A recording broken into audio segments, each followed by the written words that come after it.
Good morning BSc second year. आज हम पढ़ाएंगे बॉटनी में। हम तीनों पेपर पहले डिस्कस करेंगे, उसके बाद में हम एक पेपर स्टार्ट करेंगे। फर्स्ट पेपर है हमारा बॉटनी का।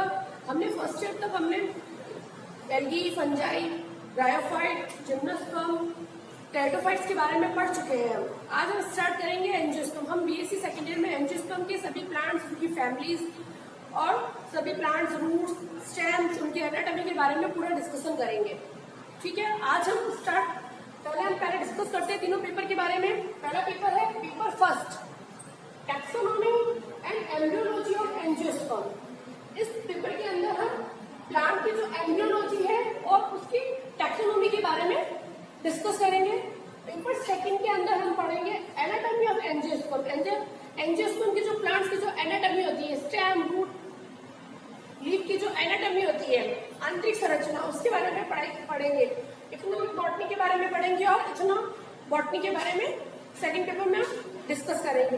पेपर थर्ड है हमारा सेल बायोलॉजी, जेनेटिक्स और प्लांट ब्रीडिंग और इवोल्यूशन के बारे में हम पेपर थर्ड में डिस्कस करेंगे। आज स्टार्ट कर रहे हैं हम हमारा पेपर सेकंड में डिस्कस करेंगे। पेपर सेकंड में हम किस बारे में पढ़ेंगे? हम एनाटॉमी ऑफ एंजियोस्पर्म। अभी तक हम पढ़ चुके हैं algae, fungi, bryophyte, pteridophyte, gymnosperm, इन सब की हमने एनाटॉमी पढ़ चुके हैं। हमने इनके सेक्शन भी काटे थे फर्स्ट ईयर में और उनकी पूरी अच्छे से हमने उसकी एनाटॉमी भी देखी थी। अब हम क्या करेंगे अब हम नेक्स्ट क्लास में आ चुके हैं बीएससी सेकेंड ईयर में। सेकेंड ईयर में हम पूरे एंजियोस्पर्म को डिस्कस करेंगे। एंजियोस्पर्म को बोलते क्या है? नाम से ही पता है एंजियोस्पर्म का मतलब क्या होता है। एंजियोस्पर्म अभी तक हम फर्स्ट तक पढ़ के आए थे जिम्नोस्पर्म तक। जिम्नोस्पर्म को क्या बोलते हैं? नग्न बीजी। और एंजियोस्पर्म को बोलते हैं आवर्त बीजी। क्यों बोलते हैं नग्न बीजी? क्योंकि इनके अंदर जो बीज होता है उसके ऊपर कोई प्रकार का कवर नहीं होता है, इसलिए उसे हम बोलते हैं नग्न बीजी। और एंजियोस्पर्म में क्या होता है? जो सीड होते हैं उसके ऊपर कवर प्रेजेंट होता है, इसलिए इनको बोलते हैं आवर्त बीजी। इसे अनावर्त बीजी भी कहा जाता है। फिर अगर आप एंजियोस्पर्म के बारे में डिस्कस करते हैं, एंजियोस्पर्म को भी हम दो पार्ट में बांट सकते हैं, मोनोकॉट और डाइकॉट, जो कि उसकी कोऑर्डिनेशन के बेसिस पे हम उसको डिस्क्राइब करते हैं। यह है एंजियोस्पर्म। हम सेकेंड ईयर में एंजियोस्पर्म के बारे में डिटेल से स्टडी करेंगे। प्रैक्टिकल में इसके सेक्शंस भी कटिंग करेंगे, इनके सेक्शन के बारे में अच्छे से स्टडी करेंगे। एंजियोस्पर्म को हमने जैसा बताया दो पार्ट में बांट सकते हैं, मोनोकॉट एंड डाइकॉट। इसमें हम क्या करेंगे? एंजियोस्पर्म में जो मोनोकॉट और डाइकॉट के बारे में पढ़ते हैं, मोनोकॉट क्या होता है? मोनोकॉट का मतलब है इसके अंदर 1 कॉटिलेडन होता है और डाइकॉट में होता है 2 कॉटिलेडन।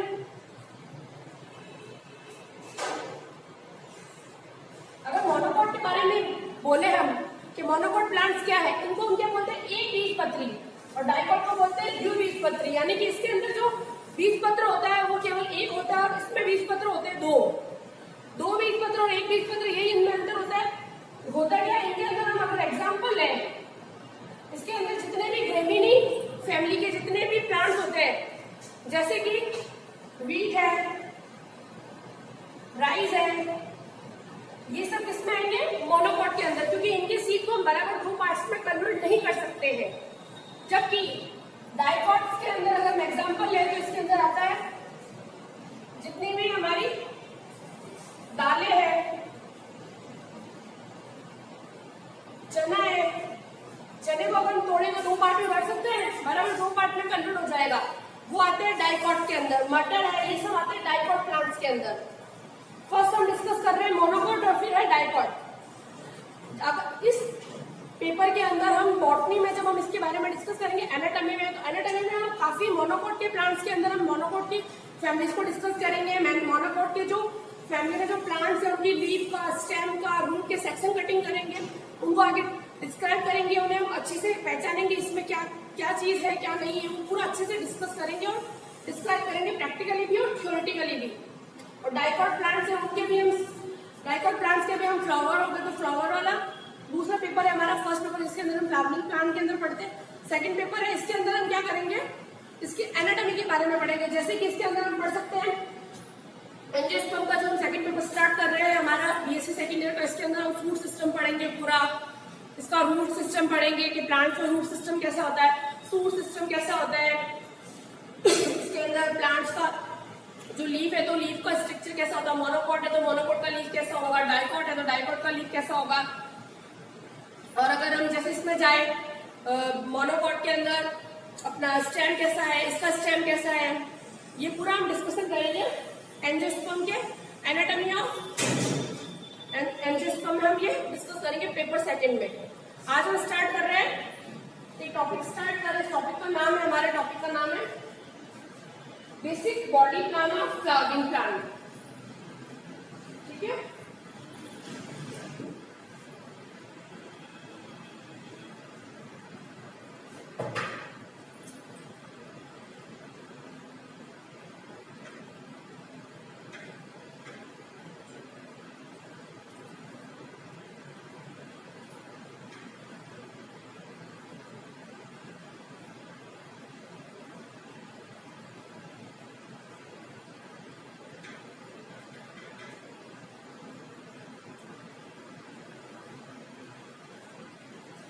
पार्टों की मूलभूत संरचना के बारे में हम इस फर्स्ट सेकंड पेपर के फर्स्ट टॉपिक में स्टार्ट करेंगे। हम इस चैप्टर में पढ़ेंगे basic body plan of flowering plant या पुष्प पार्टों की अगर सारिकी के बारे में हम मूलभूत सारिकी के बारे में हम इंट्रोडक्शन करेंगे, क्या होता है कैसे होता है।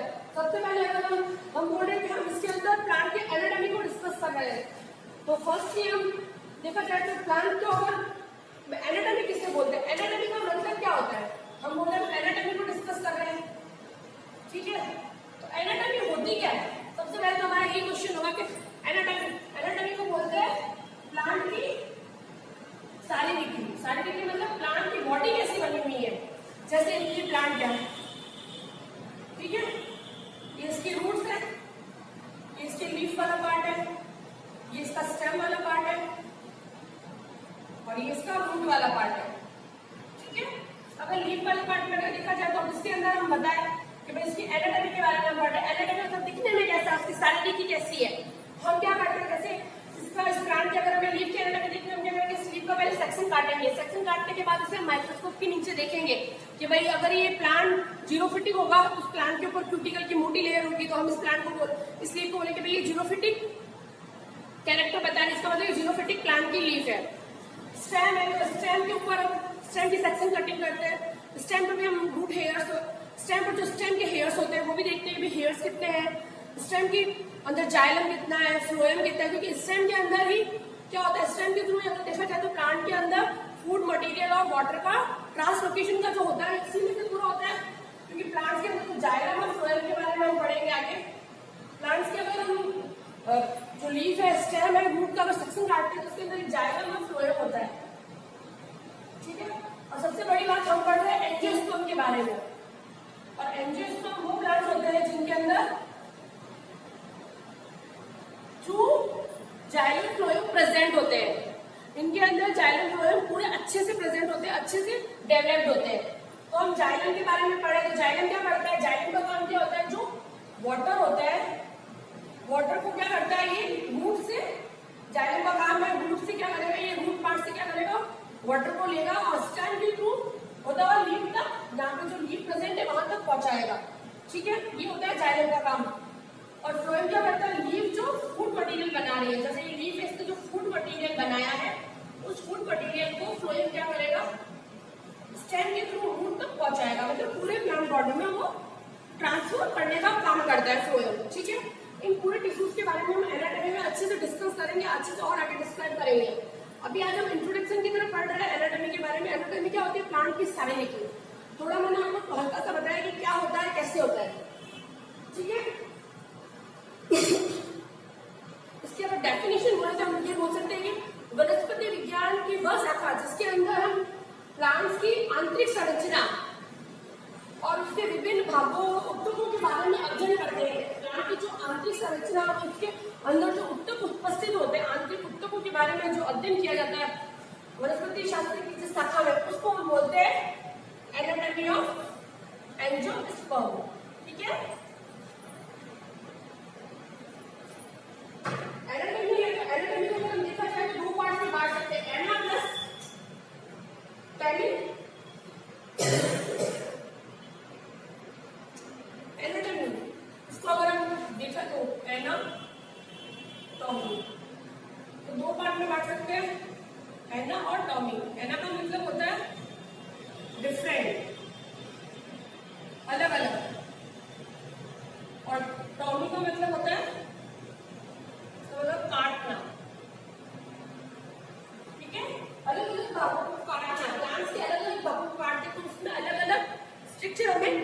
होती है, उसके बारे में हम स्टडी करते हैं एनाटॉमी के अंदर, ठीक है। तो पूरी तरह से हम बोलते हैं डिफरेंट, इसको हम पूरी तरह से शरीर के रूप से वैसे बोल सकते हैं डिफरेंट तरीके से उसको काटना। इसके अंदर प्लांट्स की जो मॉर्फोलॉजी होती है, प्लांट की जो इसके अंदर प्लांट्स के अंदर की मॉर्फोलॉजी को डिस्कस करते हैं। प्लांट का जो हमने पार्ट लिया उसका सेक्शन काटते हैं तो उसकी जो अंदर की जो स्ट्रक्चर होती है, आंतरिक संरचना का अध्ययन करते हैं, ठीक है। अब हम देखा जाए तो इसमें अगर हम प्लांट के अंदर हम पहले डिस्कस करें तो प्लांट में अलग अलग सिस्टम होते हैं। अगर एक बेसिक प्लांट स्ट्रक्चर देखें तो हम उसके एनाटॉमी के बारे में पढ़ रहे थे कि प्लांट में मानो, ठीक है। ये इसके रूट्स है,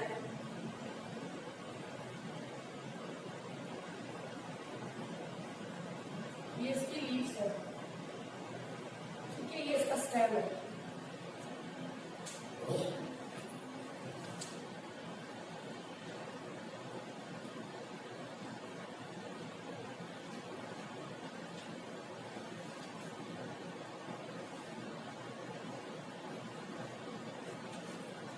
इसके अंदर ये इसका आपने देखा तो ये इसका लीव्स वाला पार्ट, इसको लीव्स बोल दिया, ये इसका स्टेम पार्ट है और ये इसका रूट पार्ट है। अब अगर हम एक एक को डिस्कस करें तो हम फर्स्ट में डिस्कस करते हैं root. What is the root? Root system. Root system को अगर डिस्कस करेंगे क्या होता है रूट सिस्टम, मूल तंत्र। फर्स्ट हम डिस्कस कर रहे हैं रूट सिस्टम। रूट का काम क्या होता है? प्लांट्स के अंदर रूट क्या करती है? हम लोग फर्स्ट ईयर से पढ़ते आ रहे हो, छोटी क्लासेस में हमने पढ़ा रूट के बारे में। रूट का सबसे मेन वर्क क्या है? हम बोलते हैं कि रूट क्या करती है कि रूट जो मिट्टी में जो पानी होता है, सॉइल के अंदर जो वाटर पार्टिकल होते हैं उनको एब्जॉर्ब कर स्टेम से लगा, स्टेम मतलब रूट उनको कलेक्ट करती है और उसको स्टेम के थ्रू लीफ तक पहुंचाती है जाइलम के द्वारा, ठीक है। ये हम पढ़ चुके हैं शुरू से कि भाई रूट का काम क्या है। रूट भाई पौधे को जल अवशोषण में सहायता करता है। जो पौधों के अंदर जो जड़ें होती है वो जड़ों के अंदर कौन सा भाग होता है जो जल का अवशोषण करता है? रूट के अंदर कौन सा पार्ट होता है जो जल का अवशोषण करता है? अगर ये क्वेश्चन करें तो कौन सा होता है बताओ? रूट के अंदर कौन सा पार्ट होता है? जो रूट के अंदर होती है रूट्स के जो हेयर्स होते हैं जिनको बोलते हैं रूट हेयर। रूट हेयर का क्या काम होता है? ये क्या करते हैं? सॉइल पार्टिकल्स जो होते हैं उनके बीच में जो जल उपस्थित होता है, वाटर, कैपिलरी वाटर भी जिसे बोलते हैं, उसको अब्जॉर्ब करते हैं रूट हेयर के थ्रू। रूट के ऊपर जो हेयर्स प्रेजेंट होते हैं वो क्या करेंगे? जल का अवशोषण करते हैं। तो रूट हेयर में रूट के अंदर भी कौन सा पार्ट है जो रूट को जो वाटर को एब्जॉर्प्शन कर रहा है? वो पार्ट है हमारा रूट हेयर। रूट हेयर करता है जल का अवशोषण, ठीक है। अगर हम रूट सिस्टम के बारे में पढ़े तो हमने बता दिया कि रूट क्या करती है। मुख्य कार्य तो यही है कि जल का अवशोषण करना, और जल का अवशोषण भी वो किस भाग से करती है? जो रूट के अंदर जो रूट हेयर होते हैं वो जल को अवशोषित करते हैं, ठीक है। अब इसकी बेसिक, अगर इसके बारे में बेसिकली पढ़े तो हम बोलते हैं कि रूट दो टाइप्स की हो सकती है। इसके अलावा एक और कार्य बोल सकते हैं। रूट का क्या होता है? रूट का कार्य होता है प्लांट को स्टेबिलिटी प्रोवाइड करना। रूट ही क्या करती है? प्लांट को मिट्टी के अंदर बांध के रखती है। अगर रूट प्लांट को मिट्टी के अंदर बांधेगी नहीं तो प्लांट स्ट्रेट खड़ा नहीं रह पाएगा। स्ट्रेट हो चाहे, हम प्लांट्स के अंदर भी काफी स्ट्रक्चर्स पढ़ेंगे। जो फर्स्ट पेपर उसके अंदर हम प्लांट के अलग अलग पढ़ेंगे कि कुछ प्लांट्स होते हैं जो स्ट्रेट खड़े रहते हैं, कुछ प्लांट सियान मतलब ऐसे सियान रहते हैं, मतलब उनके अंदर जगह जगह से जड़ें निकलती है। जैसे पुदीना है, धनिया, उनमें जगह जगह से जड़ें निकलती है। कुछ बेलें होती है, डिफरेंट डिफरेंट होता है प्लांट्स का। वो हम उसकी प्लांट्स का जो फर्स्ट पेपर है हमारा मॉर्फोलॉजी वाले पेपर में हम डिस्कस करेंगे फर्स्ट पेपर में। अभी हम सेकंड पेपर डिस्कस कर रहे हैं तो इसके अंदर हम पहले बताते हैं रूट सिस्टम। रूट सिस्टम में बोले तो रूट टू टाइप्स की हो सकती है। एक तो होती है प्लांट्स के अंदर टैप रूट्स और एक होती है एडवेंटिशियस रूट।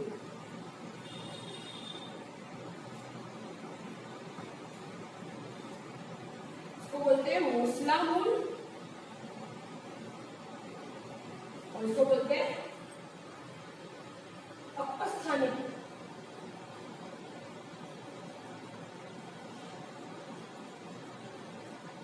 दोनों में क्या डिफरेंस होता है?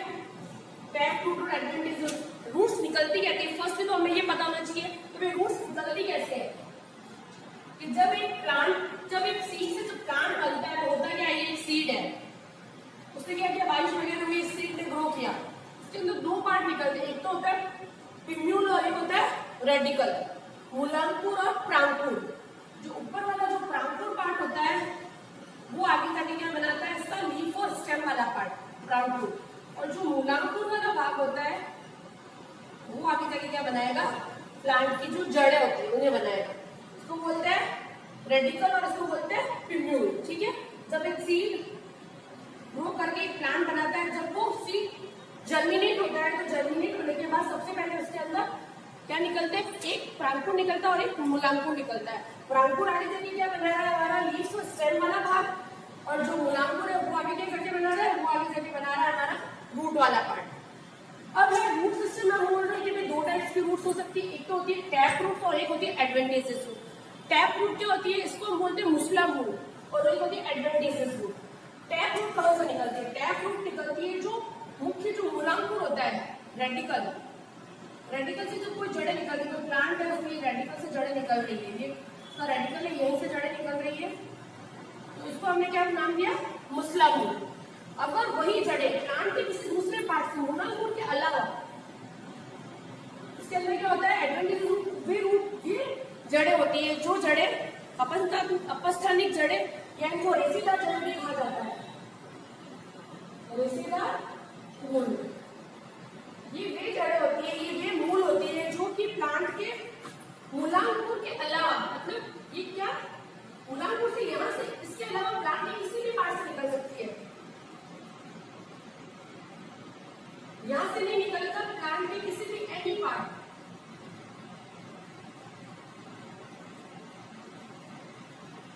एनी पार्ट ऑफ प्लांट, मतलब प्लांट के किसी भी पार्ट से वो प्लांट के मूलांकुर के अलावा किसी भी पार्ट से ये जड़ ऐसे निकलती है। अगर ये मूलांकुर से, इसमें क्या होता है कि मूलांकुर तो उपस्थित हो जाता है, थोड़ा सा निकलेगा और वो डीजनरेट हो जाएगा और उसके बाद से ऐसे यूं जड़ें निकलती है, उनको बोलते हैं रेशेदार जड़ें या अपस्थानिक जड़ें, एडवेंटेजेस रूट। ये प्लांट के मूलांकुर के अलावा किसी भी जगह से निकल सकती है, यहाँ तक कि ये प्लांट के लीफ से भी निकल सकती है, स्टेम से भी निकल सकती है। इसके एग्जांपल में हम आगे डिस्कस करेंगे। अब हमारा है मूलांकुर।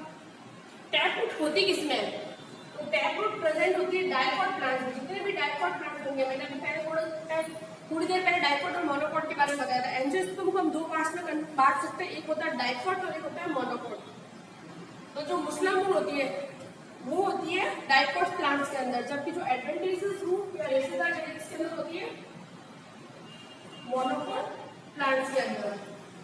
ठीक है, ये हुआ इसका ब्रीफली रूट सिस्टम के बारे में मैंने बताया, रूट सिस्टम में क्या होता है, कैसे होता है। ठीक है, अब हम नेक्स्ट पढ़ते हैं सूट सिस्टम। ये तो फर्स्ट हो गया हमारा रूट सिस्टम, जो कि प्लांट के जो सीड जब जर्मिनेट होता है तो उसके मूलांकुर या रेडिकल पार्ट से निकलता है। नेक्स्ट हम आगे डिस्कस करते हैं सूट सिस्टम।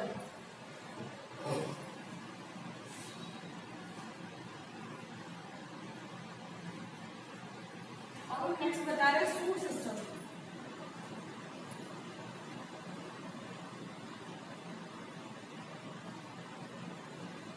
सूट सिस्टम में क्या होता है, स्टेम करता है सूट सिस्टम। और सूट सिस्टम किससे बनता है, लीफ का जो प्रांकुर पार्ट होता है, पिन्यूल पार्ट, प्रांकुर पार्ट से बनता है हमारा सूट सिस्टम। सूट सिस्टम में क्या क्या आएंगे, सूट सिस्टम में ये सब आएंगे। सूट सिस्टम में क्या क्या आता है, स्टेम आएगा, लीव्स आएगी, फ्लावर आएगा। और अगर प्लांट में अगर फ्रूट बन रहे हैं तो वो भी किसमें आएंगे, फ्रूट, सीड, ये सब किसके अंदर आते हैं, हमारे सूट सिस्टम के अंदर। ठीक है, सूट सिस्टम में क्या क्या आएंगे हमारे, प्लांट का स्टेम, लीव्स और फ्लावर। और फ्लावर के अलावा फ्रूट और सीड भी इसी में आता है। इसका मतलब इसको हम 5 पार्ट बोल सकते हैं इसके सूट सिस्टम के, 1, 2, 3, 4 and 5, A, B, C, D, E। ठीक है, अगर हम स्टेम कितने पार्ट हो गए बेटा, 1 stem, leaves, flower, fruit and seed. ठीक है, स्टेम क्या होता है, स्टेम का काम क्या होता है। अब फूड सिस्टम क्या करता है, फूड सिस्टम हमने 5 पार्ट बता दिए। और स्टेम का मुख्य कार्य क्या होता है, स्टेम का मुख्य कार्य होता है प्लांट को एकदम एक स्टेबिलिटी प्रोवाइड करना। स्टेम क्या करेगा, प्लांट को खड़े रखने में हेल्प करता है। वो मिट्टी में जब प्लांट खड़ा रहता है तो उसमें अगर प्लांट का स्टेम अगर स्ट्रॉन्ग है तो वो उसे आराम से खड़ा रहे। उसकी जगह अगर कोई कंठ लताएं है तो उसमें क्या होता है, उनका जो स्टेम होता है वो बहुत ज्यादा सॉफ्ट होता है, बहुत ज्यादा कोमल होता है, तो वो एकदम स्ट्रेट खड़ा नहीं रह सकता। उसकी वजह से वो घूम के दूसरे प्लांट के सहारे अपने आप को ऊपर तक लेके जाता है। इसके अंदर लीव्स का वर्क क्या होता है, लीव्स का वर्क होता है जो सन रेज होती है, सूर्य की प्रकाश को ग्रहण करता है और वो फोटोसिंथेसिस के थ्रू प्लांट का फूड मटेरियल बनाने का काम करती है लीव्स। और लीव्स के अंदर कौन सा पिगमेंट होता है जो कि फोटोसिंथेसिस में हेल्प करता है, वो पिगमेंट होता है हमारा क्लोरोफिल।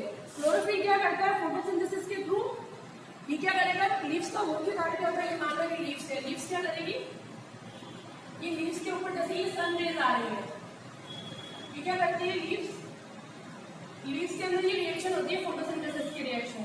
फोटोसिंथेसिस की रिएक्शन में क्या होता है, ये क्या करती है, एनवायरमेंट की जो कार्बन डाइऑक्साइड है प्लस वाटर, सन रेज और क्लोरोफिल की प्रेजेंट के अंदर ये क्या बनाती है, ग्लूकोज मॉलिक्यूल, और साथ में ऑक्सीजन को ये लिबरेट करती है वापस एनवायरमेंट में। तो फोटोसिंथेसिस का रिएक्शन क्या होता है लीव्स में, और लीव्स में भी, लीव्स का भी एक मुख्य, एक लीव्स के अंदर एक ऑर्गन होता है जो कि फोटोसिंथेसिस करता है, वो होता है क्लोरोप्लास्ट। तो लीव्स के अंदर क्या प्रेजेंट होता है, क्लोरोप्लास्ट, जो कि क्या करता है, ये फोटोसिंथेसिस की रिएक्शन को करवाता है। क्लोरोप्लास्ट, क्लोरोप्लास्ट क्या करता है, जो एनवायरमेंट में जो कार्बन डाइऑक्साइड है उसको एब्जॉर्ब करता है और वाटर मॉलिक्यूल को लेकर, अगर कोई प्लांट बहुत अच्छे वाटर में, जहाँ पर सफिशिएंट वाटर है तो वो जड़ों के थ्रू अपना वाटर एब्जॉर्ब करेगा और प्लांट की लीफ तक चला जाएगा, तो वहां से उसे वाटर मिल जाएगा। और एनवायरमेंट से उसने कार्बन डाइऑक्साइड को एब्जॉर्ब किया, यूवी रेज को लिया और अपने क्लोरोप्लास्ट के अंदर जो उनके पास क्लोरोफिल है उसको पिगमेंट के प्रेजेंट में वो क्या बनाते हैं, ग्लूकोज का मॉलिक्यूल बनाते हैं और ऑक्सीजन को वापस एनवायरमेंट में लिबरेट करते हैं। ये पूरा वर्क होता है लीव्स के। और अब है प्लांट के अंदर तीसरा पार्ट है फ्लावर। फ्लावर क्या करता है, देखा जाए तो प्लांट का जो सबसे इंपॉर्टेंट पार्ट है वो फ्लावर ही है। कैसे,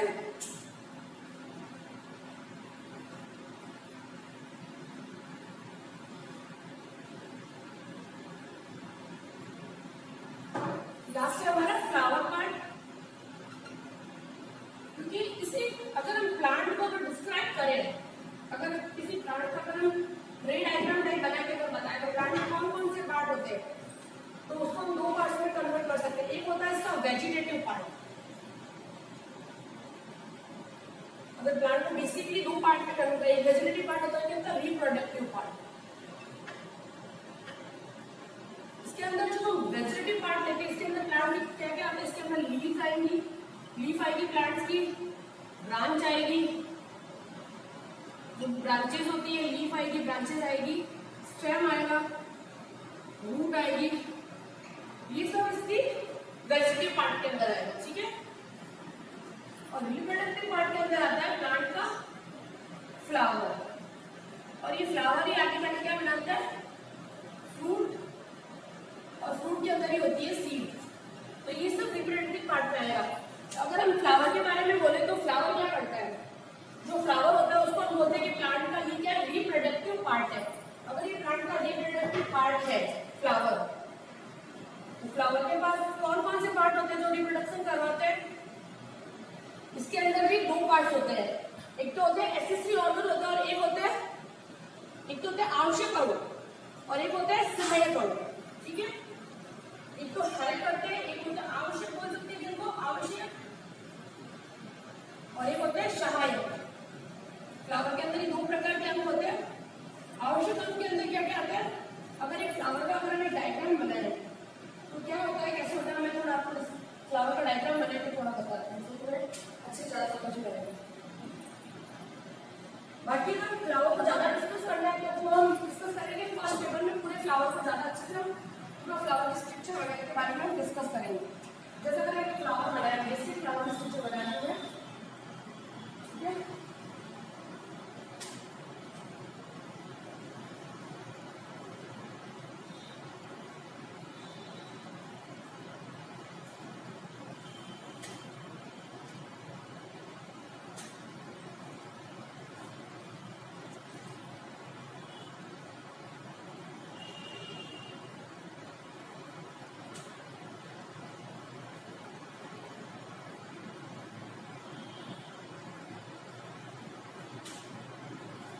बेसिक फ्लावर के स्ट्रक्चर बनाए थे। ये फ्लावर का होता है बायोसियम, होता है एंडोसियम, होते हैं पेटल्स, होते हैं सेपल्स,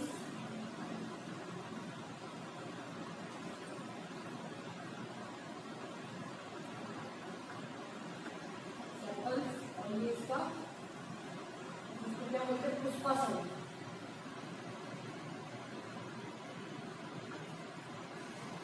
ठीक है, अब इसकी बेसिक स्ट्रक्चर बताए फ्लावर की। ठीक है, तो फ्लावर के अंदर आभूषण क्या क्या है जो कि देखा जाए तो रिप्रोडक्शन में कौन कौन हेल्प करके आवश्यक क्या है इसके अंदर। एक तो इसका गाइनोसियम जायम और एंडोसियम उमम, और शायद कौन कौन से होते हैं इसके अंदर दलपत्र और बाह्यदलपत्र, बाह्यदलपुंज, दलपुंज और बाह्यदलपुंज। ठीक है, कैसे होता है, क्या होता है फ्लावर में, क्या होता है फ्लावर के अंदर जो रिप्रोडक्शन का काम होता है वो होता है जायम और कोमल के पास। इसको प्लांट, इसको फ्लावर का फीमेल पार्ट बोलते हैं, इसको मेल पार्ट बोलते हैं। ठीक है, और दलपुंज है उसमें जो एक एक दल पत्र होते हैं उनको दल पत्र कहेंगे, सेपल्स और पेटल्स। ये होते हैं दलपुंज, होते हैं पेटल्स, और बाह्यदलपुंज को बोलते हैं हम सेपल्स। और इनके अंदर अगर एक यूनिट होगी तो सेपल्स में एक एक यूनिट्स को बोलते हैं हम, इसको बोलते हैं हम बाह्यदलपुंज को हम बोलेंगे कैलिक्स, बाह्यदलपुंज को बोलेंगे हम कैलिक्स, इसको बोलेंगे कैलिक्स, और दलपुंज को बोलेंगे हम कोरोला। ठीक है, और इनके एक एक पार्ट को हम बोलते हैं पेटल्स और सेपल्स। ठीक है, यहाँ पर हम पेटल्स की जगह लिख सकते हैं हम कैलिक्स, कोरोला, और ये है कैलिक्स। ठीक है, कैलिक्स और कोरोला। ठीक है, इसका जो एक यूनिट है उसको पेटल्स बोलते हैं, इसकी यूनिट को सेपल्स बोलते हैं। और इसके अंदर होती है इसकी उंगली, इसके अंदर प्रेजेंट होते हैं ओव्यूल्स, और वो भी आगे जाके फ्रूट में जाते हैं और ओव्यूल्स के आगे जाकर सीड का फॉर्मेशन करते हैं। ठीक है, ये हो गया हमारा फ्लावर। बेसिकली मैंने इन चीजों के बारे में तुम्हें बता दिया है। ठीक है, थैंक यू। आगे का पेपर आगे हम कल डिस्कस करेंगे। Thank you so much.